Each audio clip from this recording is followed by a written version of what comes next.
What's good, everybody? I got a new hairstyle. What you think? Looking handsome as ever, right? But I should have started this video earlier. I didn't think about it at the moment. I was just like, man, I could have did a video while I was preparing my breakfast. Right, my brunch. Brunch fast. I hope I don't want my phone to fall down into the food. Yeah, that's my cluttered table. It's Don't worry, it's organized clutter. So, um, but I am making myself some. Well, it's actually lunchtime, but I don't normally eat breakfast like that. I kind of skip breakfast. Even though I have eaten a lot more breakfast over the past year than I have before. Anyways, getting on point, get on topic. Let's get on topic, right? Making myself some burrito. I meant some egg and cheese and bacon, egg and cheese quesadillas. I got biscuit mix. I forgot I had biscuit mix, but I don't have buttermilk, or else I would make buttermilk biscuits. Let's see if that does better. So, check it out. All right. So what's up? Yeah, that's a better view. So yeah, I've got tortillas, and I got some provolone cheese, and I got an egg, my final egg, and I'm gonna put 1/2 egg on one tortilla, and I'm gonna stretch it out. So I'm putting half an egg on one quesadilla, and then I'm gonna 2 slices of cheese. The cheese started to grow mold on it, but I cut the mold part off, so I'm gonna go ahead and eat it now. Some people might think that's weird, but that's the way I've always done it. I just cut it off. They say that there's invisible mold, but oh well. So I'm gonna do it like this, and let that cook. And while that cooks, hopefully I didn't wipe too much of the oil out, but I think I did wipe too much of the oil out. So let's fix this issue. But anyways, getting on to it. 3 minutes in, right? Looking like a bum today. It's been raining for over a week now, and so it's one of those times when bad luck hits and there's nothing I can do about rain, right? So unless you disagree and you got some, there's nothing I can do about rain, and so I'm kind of using the time that it's raining to organize my house and catch up on things. However, it's left me down to the point where I don't have any eggs now. Basically I don't have too much food left, but I'll get through it. But this is one of those times where you experience the bad luck and you just gotta endure it, because it's bad luck at the wrong time too. It's like, why didn't it rain before? Why didn't it rain after I made a good week? Why did it start raining as soon as the customers, it died down. It died down. You know what I mean? The business died down a bit. So but it is what it is. And so I got 60 cents in my bank account, and I've got that's all my eggs and all my tortillas. So I'm gonna make the most of it. Oh, I forgot to put bacon on my damn tortilla. Dang, man. I'm glad I cut the temperature down, or else I'd done messed up by now, just now. But I'm frying the last of my bacon, but I want to make it. So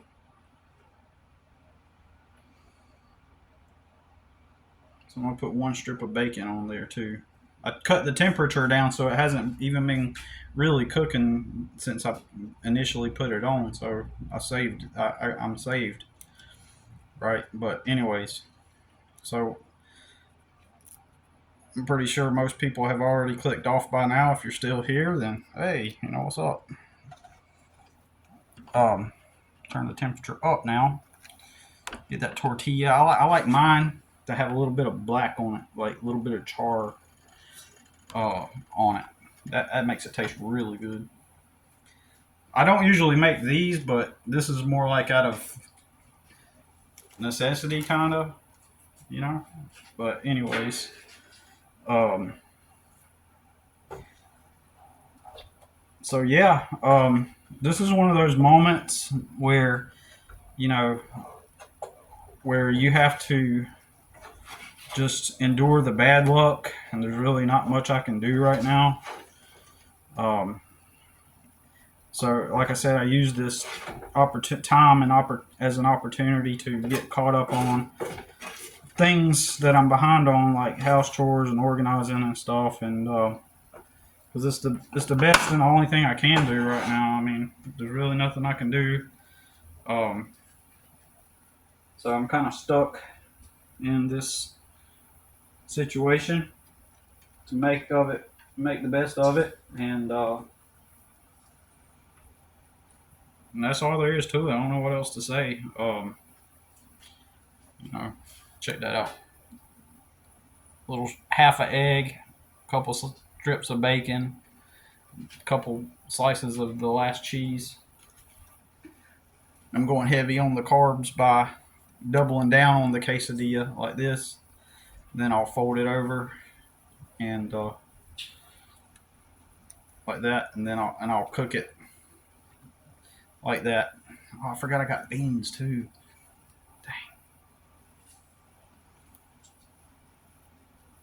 Dang. Well, I got some leftover chips, so later on as a snack, I can reheat the chips in the air fryer that was given to me by a customer, brand new, a while back last year. Um, See how that's looking. So I can use that and put some beans and some tomatoes and chips and sour and the teaspoon of sour cream I got left over. I mean, honestly, it could be worse, but um, this is the worst um, point that I've reached in 1 year and 5 months. Yep, 1 year, 5 months I've been here, and and because I've started out in a huge deficit, right? Not just money wise. I started out with a financial deficit, and in general, like I wish there was a term for this, and I don't know. Maybe there is like a life deficit, where, in other words, where like the things you are behind also. Like when I moved in here, like I've never took some time to, hey, let's get it organized, let's make it feel like home. I haven't done that at all in the year and a half that I've been here. See, that's the way I like it, like that. Little char. Um, um, so I haven't like gotten comfy, and so basically I just put my stuff in here, and we just kind of, hey, there's where the clothes are, and I'll do laundry, and I'll bring the baskets in, and I just don't, uh, I typically when I do the laundry, I don't even fold the shirts. I just lay them all flat, divide his shirts and mine, and just lay them flat, and put them in the basket, and then we just kind of pick as we go, because the schedule is tight, so tight, especially when he was in school. The schedule was super tight, so it's just like it's easier and more effective to simply um, to simply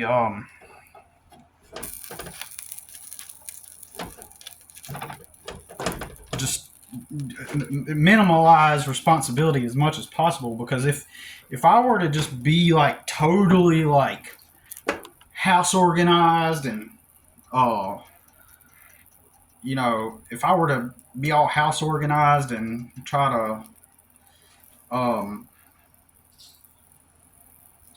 like properly like hang up all the shirts and the clothes, and invest my time in like the ritual of making things look homey, that's like a privilege right there. It's like a privilege to be able to come home, do your laundry, neatly put everything away every time, and once I get done with the dishes, once they're dry, go ahead and put them up. It's just like that's extra. That's like a privilege. Like I got dry, clean dishes. I don't have dirty dishes. I got dry, clean dishes, and so the next time I'm going to move these dry dishes, most likely, is when there's another batch of dirty dishes. So I'm not going to sit there and try to, you know,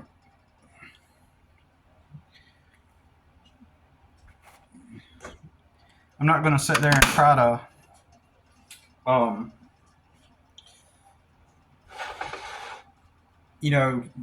take the time to make things like all homey and stuff. Like it's extra time because I'm already behind. There's like a deficit in it's one person basically, unless I get my son to help me, and he will, and he does. Um, it's like I have to supervise him most of the time and tell him specifically what to do. And it would be great if I could just sit down with him and say like, okay, and maybe I could do this like one little thing at a time and be like, okay, when you do the dishes, and I have done this in the past actually, like do them like this, and here's the reason why, and getting the real detail on why certain things need to be done a certain way. You know what I'm saying?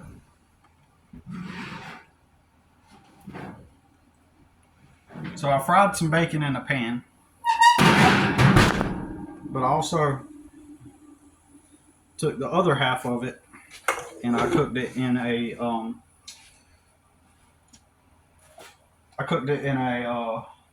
in the oven.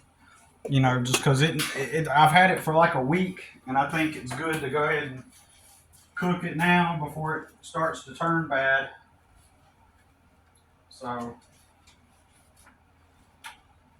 that's the most optimum plan for that. So therefore, I will be, um,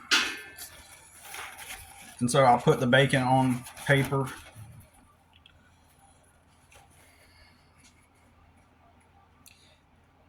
This is kind of personal.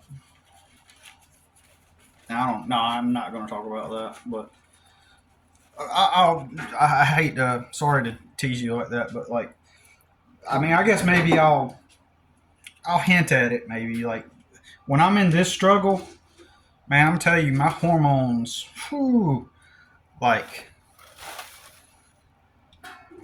I've been talking to a couple gals, and usually like when I feel like I'm pushed to the end, like this, like everything's over, it's like that last minute drive to want to procreate kicks in, and so then like you start hitting up some gals and saying what's up to them and seeing if they're down to get together. Uh, and you know, so we'll see what happens. Uh, put my best ugly face forward, right? But anyways, my son's still with his mom, so these are for me right now. And that's my first meal of the day. So yeah, I'm eating 4 tortillas, and maybe that's too much. I don't know. But anyways, so yeah,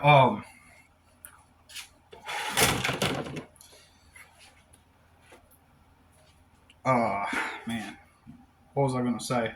Uh, Technically, yeah, these are the dark times. These are the hard times. Where I always talk about you got to get through luck. You got to get through the bad luck when it comes, and there's really nothing you can do about it. But you got to wait for you know you got to wait for good luck to come and endure the bad luck as it's happening.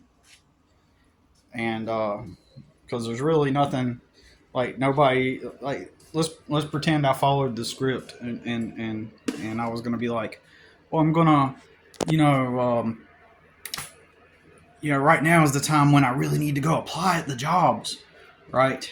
I would not have enough gas money to even get to that job, right? At any given intervals, in other words, is what I'm saying. And at any given interval in my life, like there's never a point where I have even if those jobs did pay enough, I don't even have the privilege to be able to take the time out of my life to like even get ready to work for one. Like at any given point, I don't have enough money to travel. Like say it's Monday through Friday, 8 to 4, right? 8 to 4:30, or 8 to 5. That's the schedule I'm familiar with. 8 to 5 because they give you an hour break. I'd come to discovered. I've come to discover. I'm sorry, that there actually is an actual 9 to 5. I did not know that. Throughout all my 20 years working for other people, there was no such thing as 9 to 5 or 8 to 4. It was always, or 7 to 3. It was always 8 to 5 with an hour break in between. It was always, and then other companies, they even did this to where they had you come in at 7 o'clock in the morning, and then they gave you a 15-minute break, and then they gave you an hour at noon from 12 to 1, and then another 15 at 3, but then you get off at 5:30. So you spent your entire fucking day on that job. Because why would they do that? Did they give a fuck about their employees? Fuck no. They want good, obedient little wage slaves, motherfucker. Hey, what I'm dealing with right now is the consequence of being a social outcast from not adhering to the script and the unspoken rules and becoming socially ostracized and being vocal and having balls about reality, especially when you know that warehouse down the street is not going to pay you enough to start living on, to have a dwelling at night, especially when you're the poor person, people treat you different, right? When you're the poor person, people attempt to treat you like shit. And I think that a lot of people are unaware of that. For a couple of reasons. Some poor people, they just kind of accepted that, hey, we're just poor, and you clock in at your warehouse job and that mean manager, well, you just got to suck it up and have thick skin. I've always heard that, especially when I was younger in 2000, in the year 1999, when I first started working at a warehouse. You'd have these disgruntled assholes that did not like themselves, did not like their life, and they're just taking shit out on the employees or at restaurants or wherever, right? And so a lot of poor people, they just kind of, I was told that you just got to have thick skin because, well, that's just a manager, because of the title that they have, the authority that they have.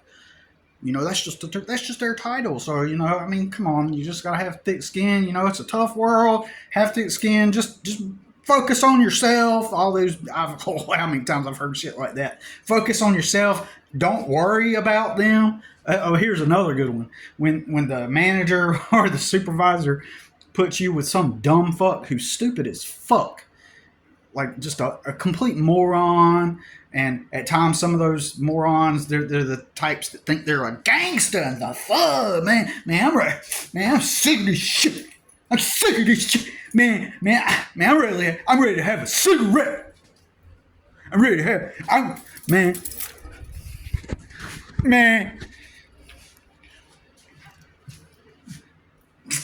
cuz, I'm sick of this shit. I'm ready to have a cigarette. Eminem. Man, oh yeah, Eminem, he's my favorite, man. Yeah, just like, man, Eminem, man, I'm sick of this shit. I'm ready to have a cigarette. They put you with those people, and now you're forced to work with some low IQ moron.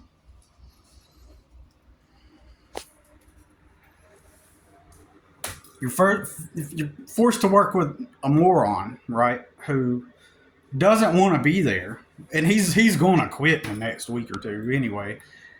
And so your supervisor thinks that because you're poor, your supervisor thinks that you're a moron. That's the immediate impression when you're a poor person and you're visibly poor with old clothes and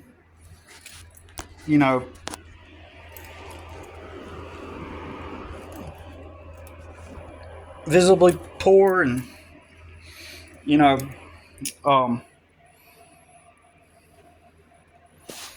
when you're poor like that and you show up, they immediately just assume that you're just this dipshit moron and that you're on the same mental level as the other dipshits that they're familiar with and having to babysit, right? And so what people will do is they'll be like, oh, well, Billy, that's just your job, and you just gotta, you're there to work, not to be social and not to socialize. That's not even the fucking point. The fucking point, you're around a moron that doesn't want to work and he hates being there, and he doesn't really know what to do even if you tell him, and he can't problem solve. He's just there because he wants another cigarette. Yeah, cigarette. He wants another cigarette. And so what they'll tell you is worry about yourself. The common phrase, worry about yourself. If you're stuck working with a stupid dumb fuck,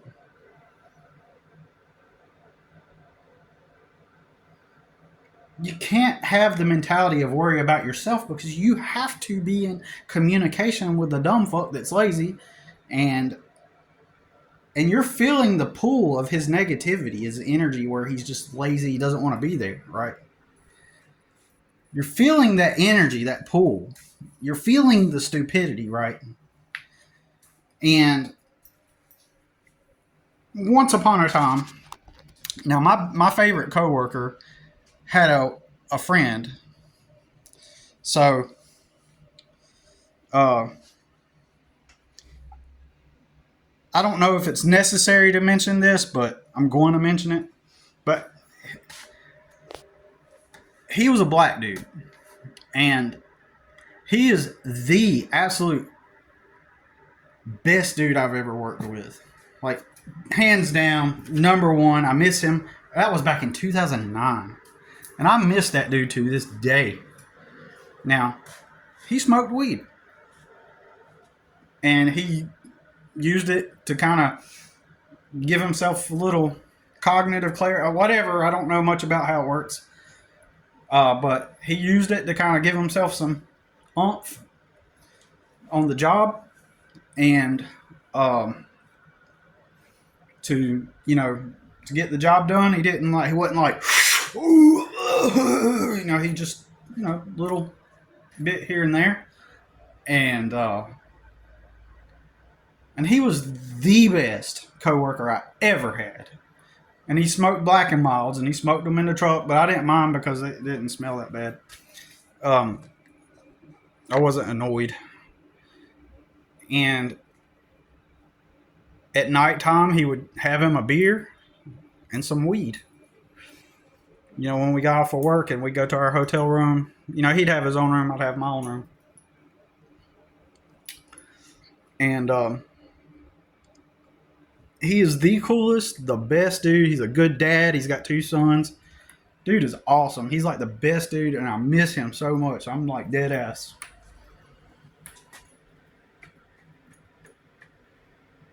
And I never got a chance to really build a further friendship with him like that. But I mean, anyways, he had a friend, and it was this white dude. This is a white dude, and so my friend, he showed his friend shows up, and he is gangsta. Ah, yeah, yeah. And you know what my black coworker said? He said, he more black than me.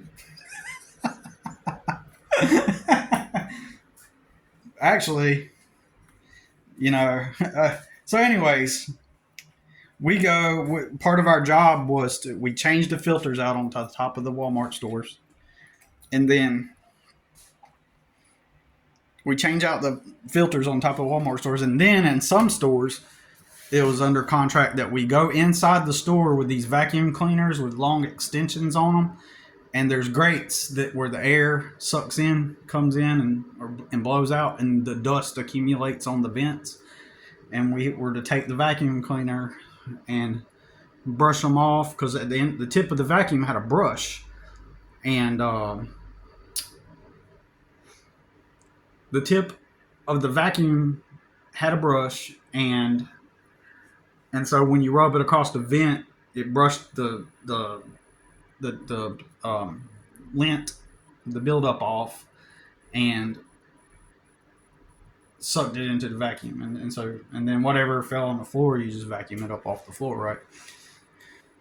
Anyways, so my buddy's friend shows up to come work with us at the same company, and they put him with us for training, and he's off.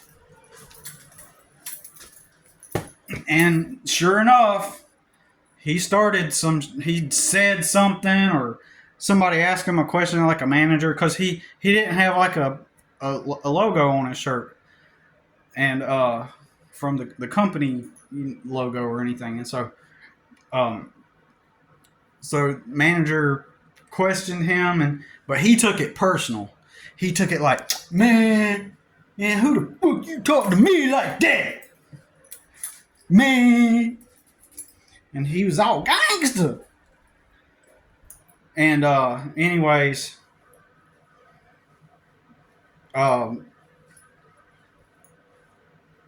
so you know, he just caused trouble, right? And he was one of those types of dudes, man. Like, I mean, he never did anything to me, you know. Interestingly, like, I'm glad, like, he didn't act like a punk toward me or nothing, but or nothing like that. But you know, but it's like he's like a grown up child, right?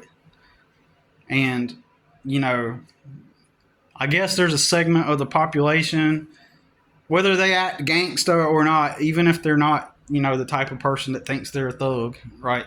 There's also other types of low IQ, right, where, I don't know, just stupid people, or stupid people that, there's just stupid people all surrounding us, and they got to work too, and somebody's got to babysit them, right? And you know, I had to endure that shit. I had to endure that stupidity, right? And so, what will people tell you then? They'll be like, "Oh, that's just part of life, Billy. You know, just stick to your own self and mind your own business, and just focus on you and focus on the work." Well, you dipshit, you have to work around those people. with those people. You have to be engaged with those people verbally. You have to communicate with those people. You have to communicate with these dumb morons. You know, you have to. You know, and like I said, not everybody's. I'm not specifically targeting the people that think they're all thug and gangster. I'm talking about other people. I'm talking about disgruntled managers that are upper middle class who make about $120,000 a year that, you know, are disgruntled and they hate themselves or you know, for whatever reason, they're just like angry and bitter and they're dysfunctional as fuck, right? But everybody's like, oh, that's just part of work. Bullshit, man. Bullshit. There's nothing to justify being a wage slave and having to endure that. And so when you're poor, the default mode or setting that people usually operate from when you go into a warehouse, it's not the same as someone who generally comes from a different background of more stability. It's energetic, and I don't mean that in a esoteric way. I mean it in a behavioral way. People kind of feel each other and at some intuitive level recognize, oh, this person grew up at a similar socioeconomic level as me. Of course, it's in the clothes. It's in the clothes, and it's in just the way you talk, your vocabulary, your lexicon. You know, it's in your lexicon. It's in how you identify with people, like your life experiences. Like somebody that's grew up in relative stability has had certain experiences in life that someone without stability and impoverished, it's two different worlds. So people subconsciously pick up on that. And most people, they're unaware of the data that's coming in. So they can't interpret what they're experiencing. So they have to, you know, rationalize that, well, there's something weird about him, or he's really stupid, or he's off, or something stupid like that, right? And so, in general, people will treat you like crap if you're poor. I meant to mention this in the other video. I meant to bring this point up somehow in another video, but like, there was a study done where they let people sit at a Monopoly game board. They set on them up to play Monopoly, and they gave them, they gave one person the poor side, the poor side of the dynamic, and they gave the other person a rich side of the dynamic. So they gave one person, several $100s in Monopoly money to start with, right? Privilege, right? Already having it. And then they gave the other person virtually zero, if not no money to start with at the Monopoly game board. And as time progressed, they discovered that the rich Monopoly player was cocky and arrogant, diminutive, and would just flaunt his status that he just was handed, and they noticed this as a pattern that ran consistent in the studies, and the idea was this translated into real life, that people are really that way towards people that are less than them. The people that were rich were more loud. They would tap the board as they're playing. They would tap the table, and they would eat more pretzels because they put out more pretzels for them to eat off of, because I guess the poor person is more focused on trying to survive, and the rich person is just having a good old time, right? Just moving forward, right? Just no care in the world, right? The person that's more privileged has less, problems, and they're more likely to brag on themselves. They're more likely to treat the poor person like they're inferior. So, and that's real in real life. And I've personally experienced this. So why would I, in that position, go to these jobs where most everybody else is in a better position? They assume that I'm stupid, and my work experience is not going to be getting me ahead. It's going to be put me in a redundant loop. And now I'm surrounded by a bunch of people that were for the most part handed everything, and they're just maintaining the life that they were handed, just like in the Monopoly game. And they are going to treat you different. But if you did not grow up that way, your reticular activation system, your focus on things will be through the lens of your experience. And that poor person is just some weird person, and you're always wondering, wow, why don't they improve themselves? But you're so far removed from the real struggle that, you don't, you're just so far removed from the real struggle that you're ignorant to the plight and the reality of someone that is constantly in the poverty loop. And you got all the simple solutions, and you get the ego validation and the boost. It's the same dynamic, the whole Monopoly thing. It's the same dynamic when you have a family member that's never worked in their life. They go viral, and you have people in your life that were also poor like you, but they married someone with money, or they got lucky through different means, or they get government benefits and they can just live this regular life and on the surface appear like they're doing way better, especially if you're the poorest one, but you're also the smartest one out of all of them, ironically, right? It says something. I don't know what, but geez. Anyways, quick little video. I'm getting kind of hungry, so I've been taking some time out to watch World War II documentary, so a quite extensive one, because it's interesting, especially the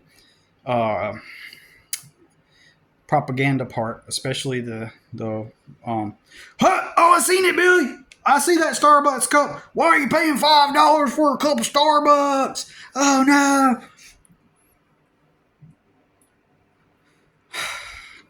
People used to try to tell me, see, that's another thing. What they'll do is they'll be like, all the people that got the money in the Monopoly game of life, they will always have the reason. They'll always be able to point out why you're in a redundant poverty. They always got the answers, like, oh, aha, you're paying $5 a day for Starbucks. They'll see the Starbucks cup and they'll be like, aha, which I paid $2.89 for that. Occasionally I do go to Starbucks, like if I'm out working on the road, and and occasionally I'll stop by, and I don't pay more than $3 for one cup of black coffee. That's it. But that's kind of like a fallacy, some kind of logical fallacy. It's not the Starbucks it's not the occasional $2.89 cup of Starbucks that you get on occasion. It's the bigger picture. It's the bigger problem. It's the bigger thing. So anyways, I'm going to eat my brunch. It's afternoon. It's probably about 1 o'clock now. Oh, 1:23. And I'm going to sit down and watch a little bit of the World War II documentary as I eat, and then I'm going to get up and do more house chores. But thanks for watching, and enjoy your day, enjoy your lunch and your dinner, and good afternoon, good evening, and good night.